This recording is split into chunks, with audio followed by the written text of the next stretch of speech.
বাংলাদেশের একজন বিখ্যাত আলেম বুজুর্গ, যার মুরিদ ভক্ত অনুসারী বাংলাদেশ, ভারত, পাকিস্তান, কাশ্মীর, ইউরোপ, আমেরিকা সহ সারা পৃথিবীতে। এখন এটা আমাদের বাংলাদেশিদের জন্য ভাগ্যের ব্যাপার যে তিনি বাংলাদেশি আলেম একদিন উর্দু ভাষায় বয়ান করেন।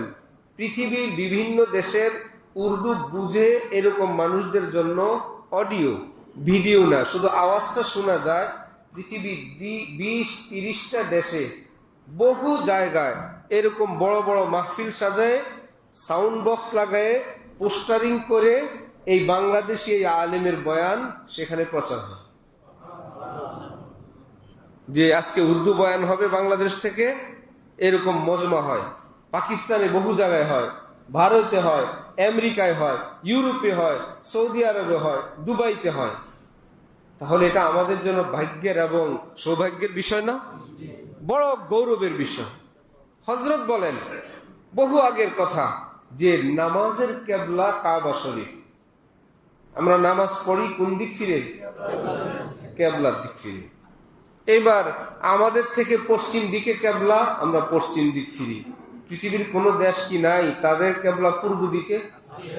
যাদের বাড়ি কিবলা সৌদি আরব থেকে পশ্চিম দিকে, তারা ফির নামাজ পড়ে কোন দিক ফিরে?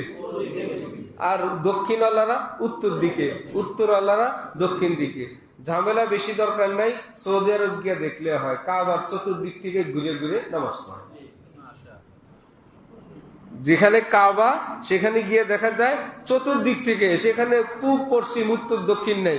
সব মানুষের টার্গেট কি? পূব পশ্চিম না কেবলা? পূব মাকসাদ না, পশ্চিম মাকসাদ না, কেবলা কাবা হইল কি মাকসাদ।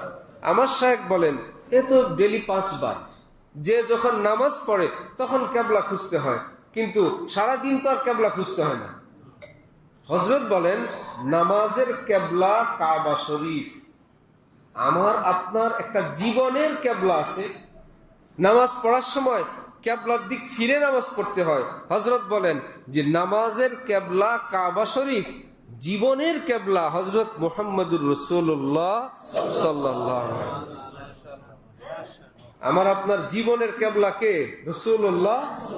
যে যেটাই করব, এই ক্ষেত্রে নবীজি কি করতেন, জামাটা কেমন ছিল, সকাল কেমন ছিল, দাড়ি কিভাবে রাখতেন, পোশাক কিভাবে পরতেন, দাড়ি চুল কিভাবে কাটতেন, ইত্যাদি ইত্যাদি, ঘরে কিভাবে প্রবেশ করতেন, মসজিদে কিভাবে আসতেন, মসজিদে কিভাবে বের হইতেন, খাবার কিভাবে খাইতেন, লেনদেন কিভাবে করতেন, স্ত্রীর সঙ্গে কিভাবে আচরণ করতেন, ছোটদের সঙ্গে কিভাবে করতেন, সেটা কি ডেলি একবার না বহুবার?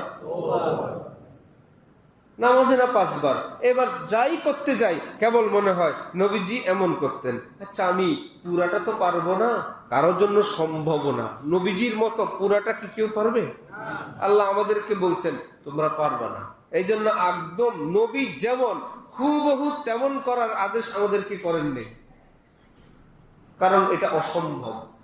নবীজির মতন হুবহু আমল করা আমাদের জন্য সম্ভব না অসম্ভব? পৃথিবীর কারো জন্য সম্ভব না।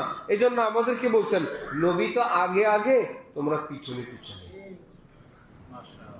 নবীজি আগে আগে, আমরা কি পিছনে। নাম মাত্র একটু, ডিজাইনটা কেবল একটু বানানো আর কি, কোথায় আসল আর কোথায় নকল।